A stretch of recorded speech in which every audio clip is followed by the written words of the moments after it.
Gentlemen, today we confront a difficult question, one that challenges our ideas about commitment, loyalty, and emotional fulfillment. Why do married women sometimes seek adventures outside their marriage? This isn't about blame. It's about understanding, because only through understanding can we protect ourselves, grow wiser, and build stronger relationships.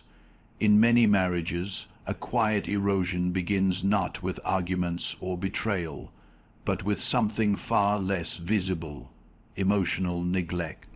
It is one of the most subtle yet devastating dynamics that can unfold within a long-term relationship. When a woman enters a marriage, especially one built on what she believes is genuine connection, she does so with the expectation that this emotional bond will be nourished and protected.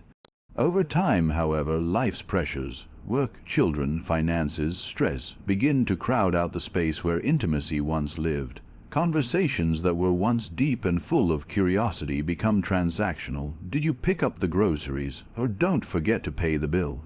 Slowly, without either person noticing, the relationship transforms from an emotional partnership into a logistical arrangement.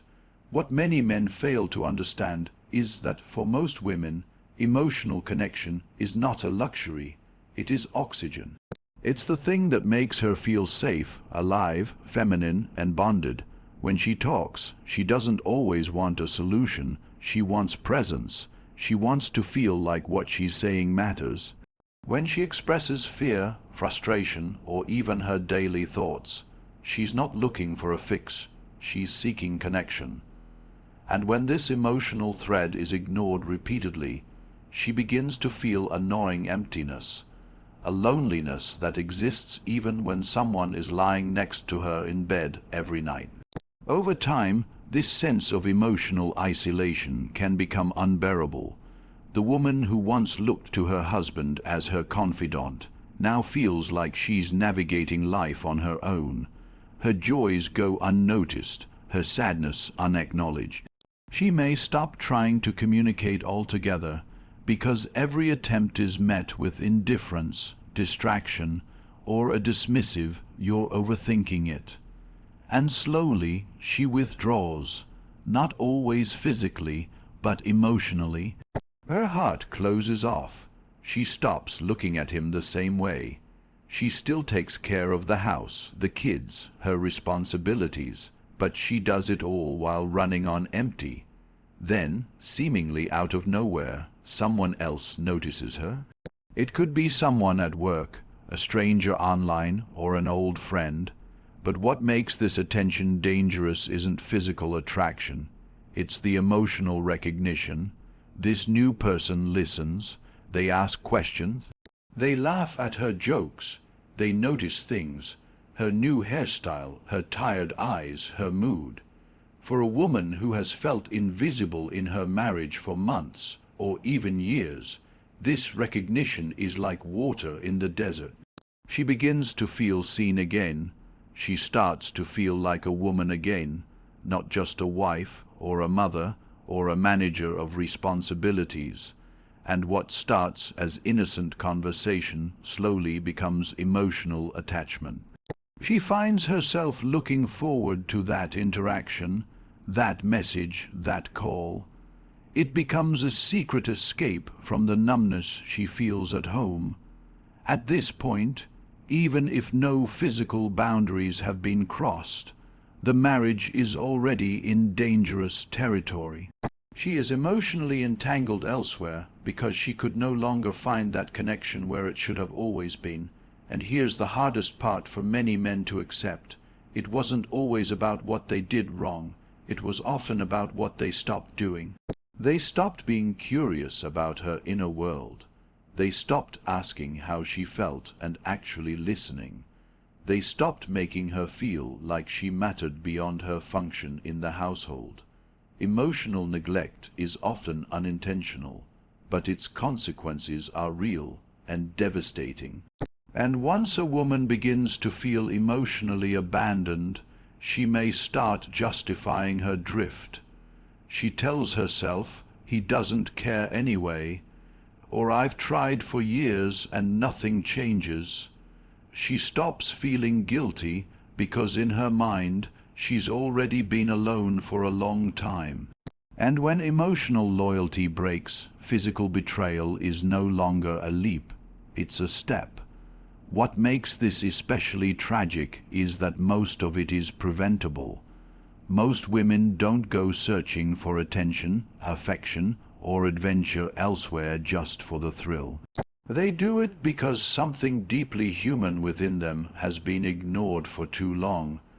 Emotional neglect isn't loud. It doesn't always come with fights or dramatic scenes. But it is a slow, silent disconnection that, if left unchecked, opens the door for someone else to step in and give her what she stopped receiving at home. Routine is a subtle thief. It enters relationships silently, without warning or fanfare. What once was a passionate, exciting, and deeply engaging connection slowly becomes a checklist of daily duties and responsibilities. In the beginning of a relationship, especially during the courtship and early marriage phase, everything feels alive. There's energy, effort, flirtation, spontaneity. Couples make time for each other, dress up for date nights, send messages just to say, "I miss you," and explore each other mentally, emotionally, and physically. The relationship is infused with a sense of discovery. Every look, every touch, every word carries weight and meaning. But as time moves on and life demands more, jobs become more consuming, children require attention, bills pile up, and stress becomes a daily background noise. The relationship often begins to run on autopilot. What was once romantic becomes routine. Intimacy becomes scheduled, mechanical, or worse, non-existent. Conversations are no longer curious and heartfelt, but transactional and surface level. For many women, this slow death of passion feels suffocating. They don't just miss the physical connection. They miss the feeling of being pursued, of being desired. They miss the thrill of anticipation, the butterflies of unpredictability, the energy that comes from knowing someone is deeply interested in every part of them. When a woman begins to feel like she's been reduced to a role, mother, wife, housekeeper, other than a vibrant, sensual being, it begins to wear down her spirit. She starts to question her own desirability, her femininity, her sense of self. And the longer this goes on, the more likely it is that she will begin to look outward, even unconsciously, for a spark to reignite what she feels is missing. This isn't always about sex. Sometimes it's just about feeling alive again. The attention of another man, a compliment, a flirtatious glance, a meaningful conversation, can send a rush through her body that reminds her of the woman she used to be before life dulled her down.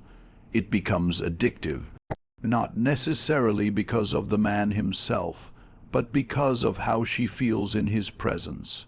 She feels seen, interesting, feminine, radiant, and this contrast between how she feels at home, mundane, overlooked, emotionally numb, and how she feels during these outside interactions begins to widen. She starts to crave the version of herself that this new attention awakens. She starts to long for passion, for emotional electricity, for the unpredictable nature of something new. Many men underestimate how much women value emotional and sensual variety. It's not that they want constant drama or chaos. What they crave is intensity, something that makes them feel deeply connected, excited, and invigorated. They want to feel as though they are still capable of being swept off their feet, even after years of marriage. When the man they married stops flirting, stops complimenting, stops showing effort, it's not just disappointing. It's damaging, because women don't just fall in love once. They need to be 1. Reseduced, recourted. Not because they are ungrateful, but because emotional connection is a living, breathing thing. It requires tending, presence, and intentionality. When passion dies in a marriage, a woman doesn't immediately look outside. She often tries to reignite it within the relationship. She may express her desire for more intimacy, more romance, more attention. But if those pleas are met with indifference, excuses, or defensiveness, she eventually gives up. And that's when the doors open, not because she planned to walk out, but because staying in a loveless, sparkless, emotionally dead environment feels like a kind of quiet death. She starts to fantasize about someone who will kiss her deeply again, someone who will look at her with hunger in their eyes, someone who will make her feel like a woman, not just a caretaker or a background character in her own life. And in today's world, the opportunity to explore those feelings is only a click away. Social media, dating apps, workplace flirtations. These platforms make it easier than ever for women to experience the excitement and emotional validation they've been missing. And once she feels that dopamine rush, that emotional aliveness, it becomes increasingly difficult to go back to a marriage that feels more like an arrangement than a romance. She doesn't always leave. Many women live dual lives, committed at home but emotionally invested elsewhere. They maintain the image of the faithful wife while harboring private fantasies, secret connections, or inner resentments that silently eat away at the foundation of the marriage.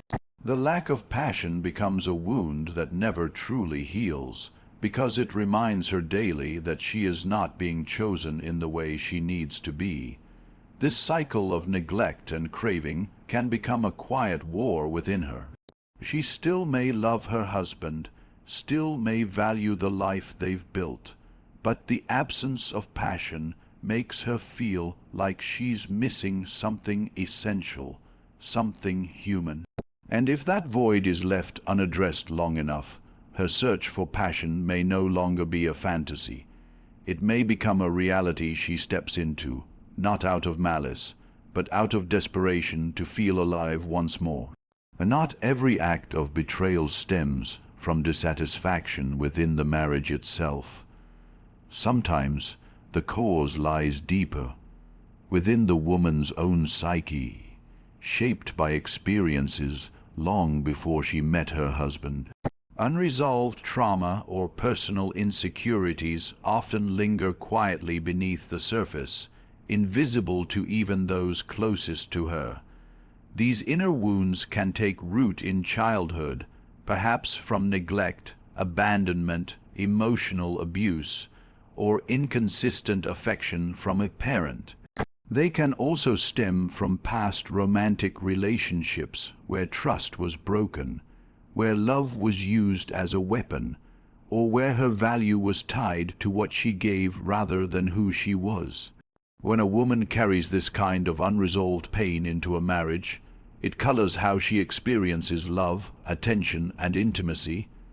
These internal scars don't disappear just because someone loves her. In fact, being loved deeply can sometimes trigger more anxiety than comfort. A woman with a wounded sense of self-worth might subconsciously question why her husband loves her, or worse, believe she doesn't truly deserve it. She might constantly seek reassurance, not because she wants to be needy, but because she never learned how to feel secure in love. Her heart wants to trust, but her mind keeps looking for signs of abandonment or rejection. Even small issues in the marriage can become amplified under this lens. If her partner forgets a compliment or seems distant one day, it can reawaken the old pain that whispers, "You're not enough," "He's losing interest," "You're being replaced." This emotional turbulence creates a vulnerability, an internal unrest that needs soothing. And if she hasn't done the work to understand or heal these wounds, She may start looking outside the marriage to temporarily escape them. Sometimes it's not even a conscious decision. She may begin to crave external validation the way someone else craves a substance.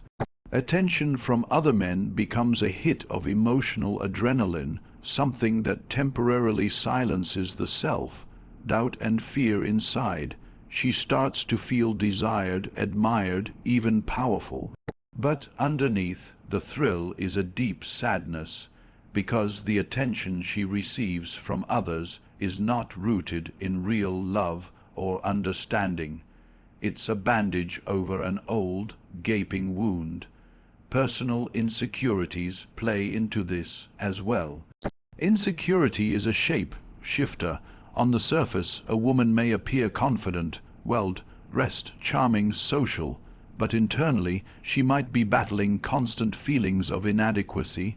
She compares herself to other women, wonders if she's aging well, if she's still attractive, if her husband still finds her exciting.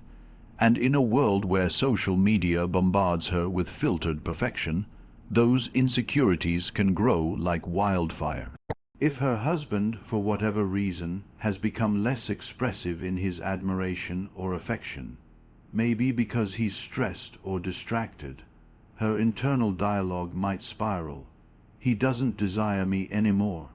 These thoughts don't always lead directly to infidelity, but they do create the emotional climate where temptation starts to feel like a solution rather than a danger. When someone else notices her, really notices her, she feels a rush of relief.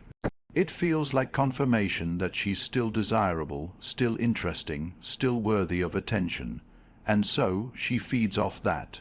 She starts texting a little more often, smiling a little brighter when he walks by, dressing with a little more effort when she knows she'll see him. It doesn't matter if he's single, married, older, younger. What matters is how he makes her feel. And the sad truth is, it has less to do with him and more to do with what she's trying to fix inside herself. She's chasing something that no one else can actually give her, a sense of inner wholeness.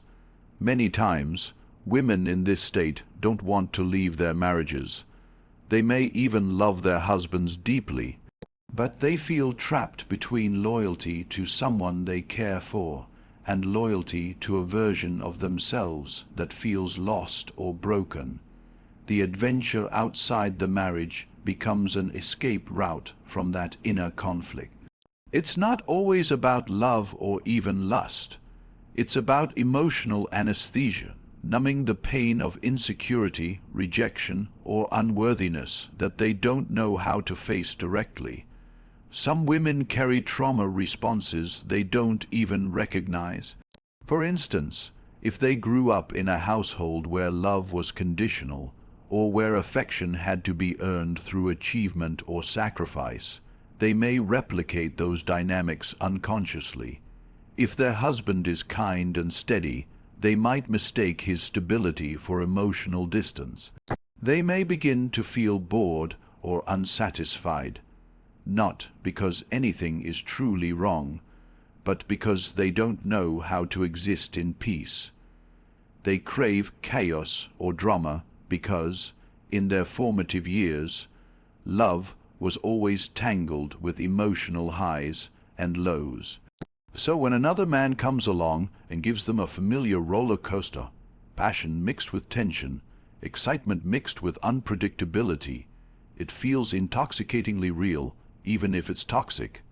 These patterns are rarely discussed openly because they're layered in shame and confusion. A woman may not even be able to articulate why she's emotionally drifting or secretly engaging with someone outside her marriage. She just knows she feels broken, and the attention from someone else gives her a temporary illusion of being whole again. But the relief never lasts. The more she chases validation outside herself, the more disconnected she feels from her own core, and unless she begins the work of healing, therapy, self-awareness, honest conversations with her partner, the pattern will repeat. The faces may change, the situations may shift, but the emotional wound underneath will continue to drive her behavior, silently dictating the choices she makes. In many marriages, the pressure to live up to the idealized version of the perfect wife becomes an invisible cage that women inhabit every day. Society, culture, family expectations, even religion, place a heavy burden on women to embody selflessness, loyalty, patience, and grace at all times, often at the expense of their own authenticity. They are expected to give endlessly, to be nurturing mothers, attentive spouses, efficient household managers, emotionally supportive partners, and sometimes even financial contributors. But rarely are they encouraged to express their own needs, their frustrations, or their personal desires without being labeled as ungrateful or difficult. This constant performance of perfection slowly suffocates the woman's inner voice, the one that says, "I am more than what I do for others. I am allowed to want, to need, to explore, to feel." When a woman suppresses this voice long enough, it begins to manifest in quiet forms of rebellion. She starts to feel like a prisoner in her own life, performing roles that were assigned to her rather than ones she chose for herself. The marriage might look perfect from the outside: stable home, smiling photos, polite conversations. But internally, she's aching for authenticity. She longs to drop the mask, to be seen as a flawed, evolving, passionate human being instead of a symbol of what a good woman is supposed to be. But often, even her husband doesn't see the deeper conflict she carries. He's grown accustomed to the version of her that handles everything, that sacrifices, that doesn't complain. And so, when she does express discontent, he may dismiss it or minimize it because it disrupts the comfort of the roles they've both settled into. The problem is, these roles may have served a function once, but they no longer serve her soul, and that realization becomes unbearable when she feels like she has no safe space within the marriage to explore it. She begins to crave a different kind of relationship. One where she's not expected to be perfect, but where she can be real. She doesn't necessarily want to abandon her life. She wants to feel free inside it. But because that freedom feels impossible within the confines of her current dynamic, she may start to look elsewhere. She might begin having deeper conversations with someone outside her marriage. Not even romantic at first, but emotionally liberating. She feels heard, understood, unfiltered, and that simple act of being able to express herself without judgment becomes intoxicating. It's not always about wanting a new partner. It's about wanting to feel human again. Many women go through this crisis silently. They continue doing everything right, packing lunches, planning birthdays, folding laundry, but inside they're screaming. They want to talk about their dreams, their fears, the parts of themselves that feel unfulfilled. But every time they try, they're met with confusion or irritation. Why are you complaining? We have a good life. And while the life may indeed be stable or even prosperous, stability does not equal emotional satisfaction. A woman can be surrounded by love and still feel profoundly alone if her deeper self is not acknowledged or nurtured. This internal conflict deepens when she realizes that her own desires have been buried so long, she can barely identify them anymore. She may look in the mirror and see a stranger, someone who has been shaped by duties and expectations, but who has lost touch with her raw, passionate, imperfect self. And then, one day, someone outside the marriage sees that version of her. They don't expect her to be perfect. They are intrigued by her quirks, her questions, her messy thoughts. They listen when she speaks, they validate her complexity, and for the first time in a long time, she feels alive. She starts to rediscover pieces of herself she had long forgotten. The sensual woman, the curious thinker, the spontaneous soul who once danced under the stars without worrying about tomorrow. This outside attention becomes more than just flattery. It becomes a mirror that reflects back the parts of her that she has been forced to suppress to maintain peace in the home or uphold her reputation. And the more she sees herself in that mirror, the more she questions whether the life she's built actually honors her truth. These are terrifying thoughts. They don't come with easy answers, but they become louder with time. The idea of living another decade as a polished version of someone she no longer recognizes starts to feel like a form of spiritual death. Women often try to reconcile this conflict within the marriage. They drop hints, they ask for date nights, they suggest counseling, they try to reignite passion, initiate deep conversations, or create opportunities for emotional intimacy. But if their efforts are brushed off, or worse, met with resentment, they begin to believe that there is no room for their evolution within the marriage, that they must either stay small to preserve the relationship or risk breaking everything by choosing themselves. It's a brutal choice, one that tears many women apart, and it's precisely this tension that makes the idea of adventure outside the marriage so tempting.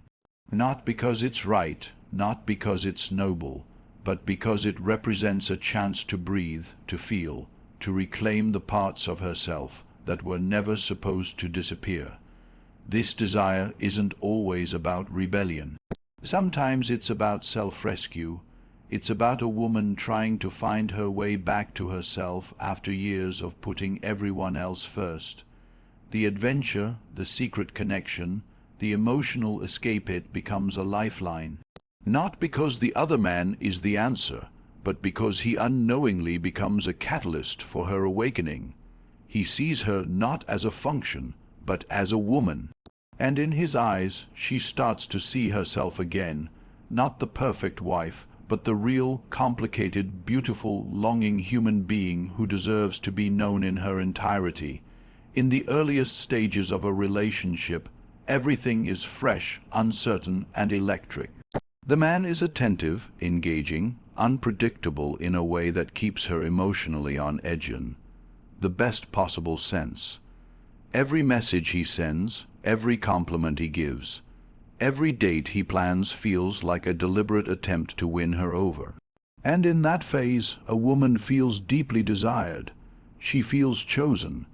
Her opinion matters, her laughter is precious, and her body is worshipped with curiosity and awe. This dynamic, this energetic chase, is not only exciting, it's foundational to emotional bonding. But with time, especially after years of marriage, that energy changes. The chase ends. The mystery fades. The spark that was once fueled by uncertainty and effort is replaced by a kind of settled predictability. For many men, the end of the chase means the relationship has entered a comfortable, safe zone. But for many women, that shift can feel like an emotional abandonment. Not because she expects him to continue pursuing her forever in the same way he did when they first met, but because she still wants to feel like he chooses her, consciously, consistently, and passionately. When the relationship becomes too routine, too mechanical, when the days begin to blur into a cycle of logistics and responsibilities, she starts to feel emotionally invisible. And more than anything, women want to feel seen. Not just noticed, but really seen. Their changing moods, their evolving desires, their unspoken needs. When that attentiveness fades, so does a woman's sense of romantic security. She might still know that her husband loves her, but she no longer feels it in the same visceral way. It's the difference between being told you're loved and being made to feel adored. And if that emotional energy doesn't return, if her partner doesn't put in effort to rekindle it, she may begin to feel like she's stuck in a relationship where she's no longer emotionally or sexually prioritized. That gap leaves space for doubt to grow, doubt about her own attractiveness, doubt about the quality of the bond, doubt about whether she's truly still the woman he wants. And then, seemingly out of nowhere, someone else enters the picture. Someone who brings back the forgotten energy of the chase. It might be someone from work, someone online, even a stranger she meets in passing. But the difference is immediate and magnetic. He listens when she talks. He flirts without hesitation. He compliments her without her fishing for it. He notices details, her smile, her perfume, the way her eyes light up when she talks about something she's passionate about. And suddenly she feels alive again, not because she's in love with this new person, but because the energy he brings reminds her of what it feels like to be pursued. This contrast becomes dangerous because it's deeply emotional. It's not necessarily about sex. It's about being wanted, and not just in a general or obligatory way. It's about being desired with intention. When another man gives her that feeling, it triggers an emotional and hormonal response that is powerful and difficult to ignore.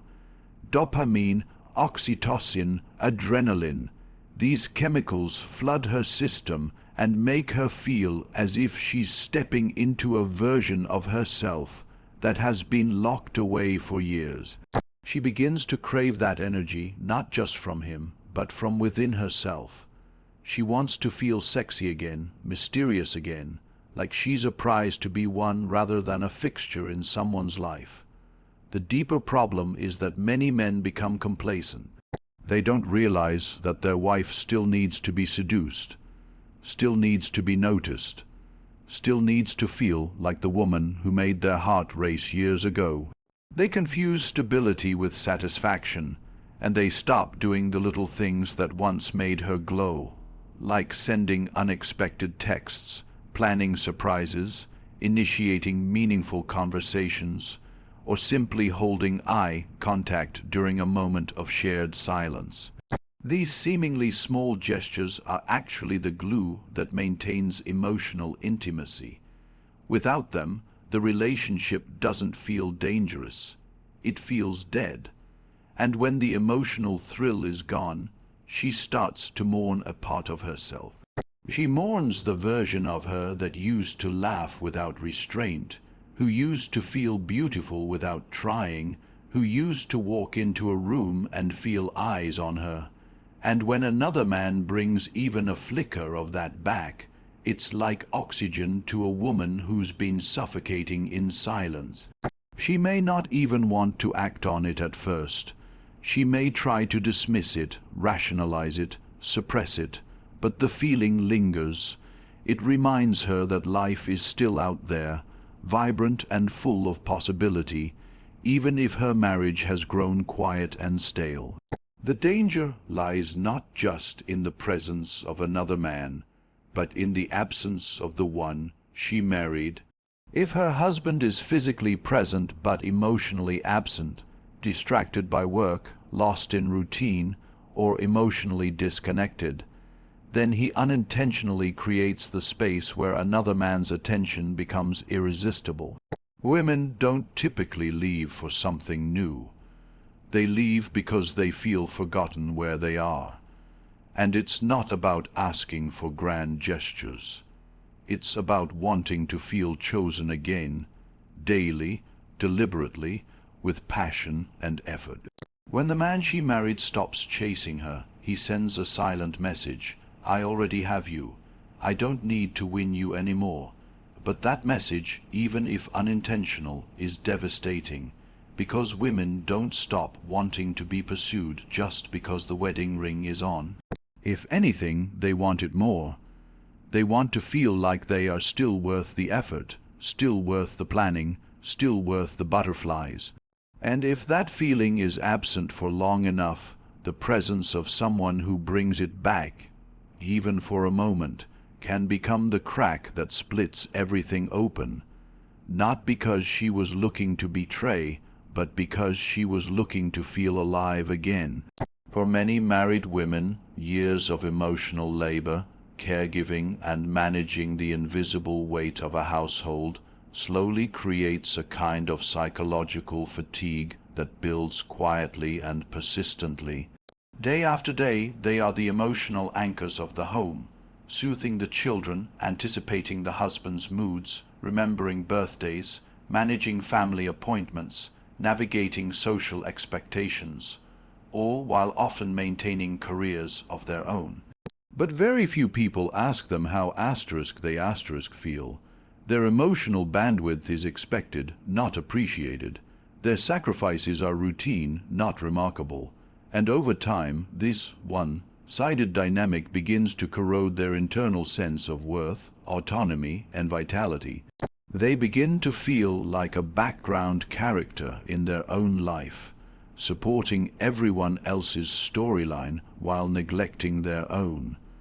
And what makes it even more complicated is that this depletion is often invisible to the people around them. The husband may assume everything is fine because nothing is overtly broken. The kids are fed, the house is functioning, the calendar is full, but inside she may feel like she's disappearing, slowly eroding under the weight of 1,000 unspoken disappointments. She misses feeling excited. She misses novelty.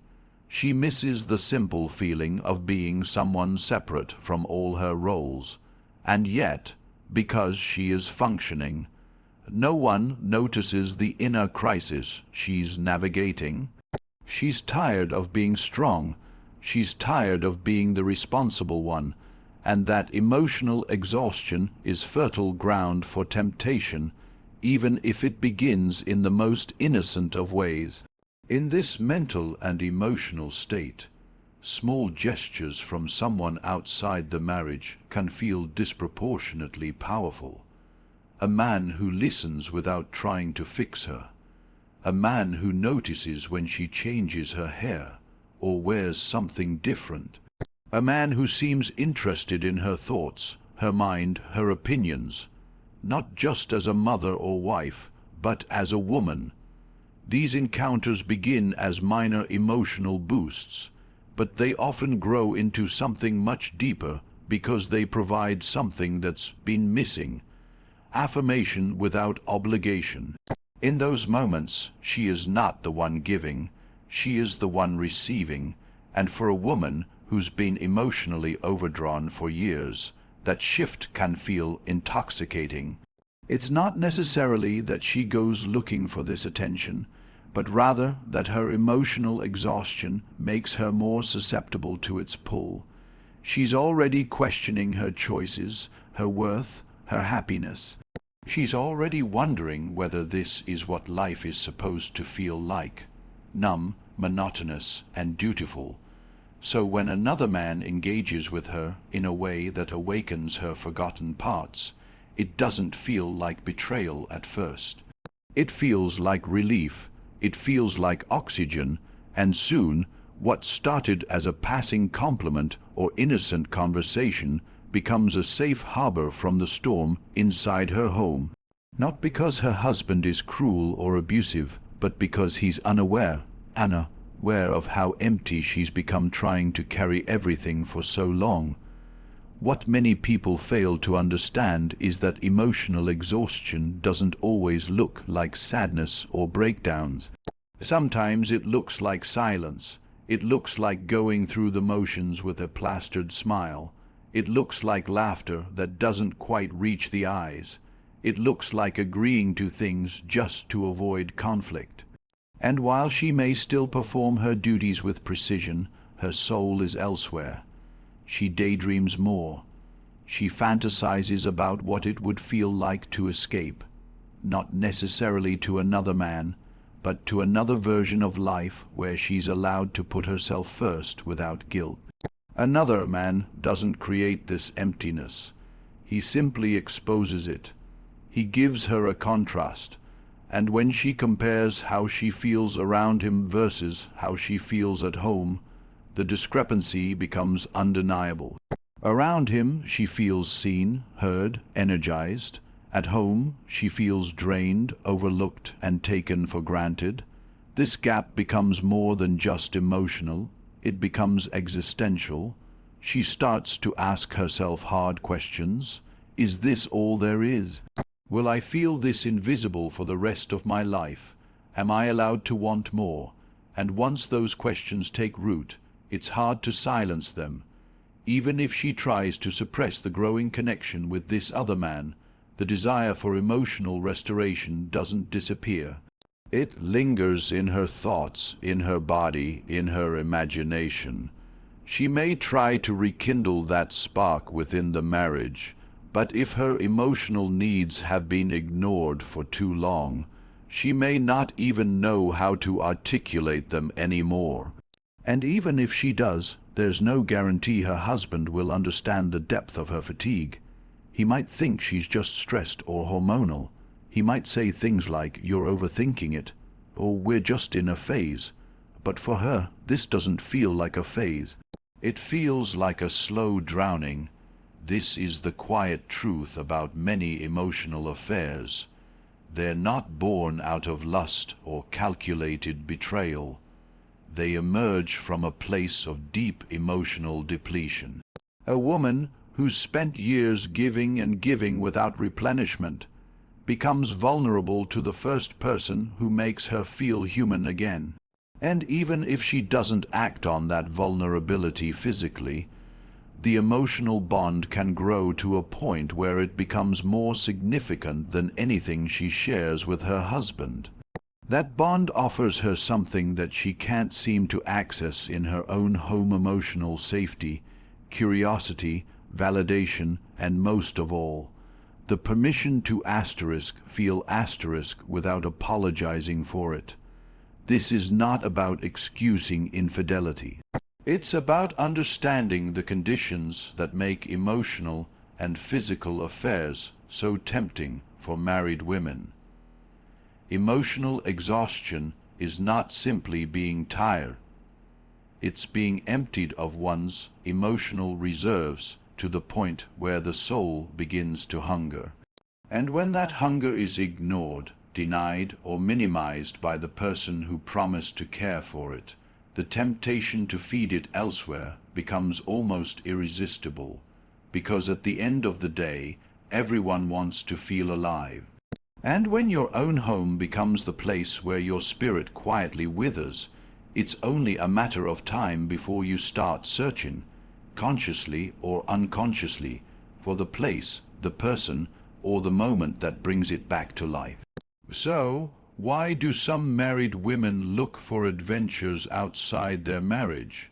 It's not always about lust or rebellion. Often, it's about unmet emotional needs, silent dissatisfaction, and years of feeling invisible in a role that once made them feel cherished. When their voice is unheard, their presence unnoticed, and their emotional world neglected, it's not surprising that they seek out what they feel they've lost: passion, connection, validation, and the thrill of being truly seen again. The solution isn't blame, but understanding. The answer isn't shame, but awareness. Because when we understand what drives someone to look outside, we begin to see what's broken inside. And maybe, just maybe, we learn how to repair it before it's too late.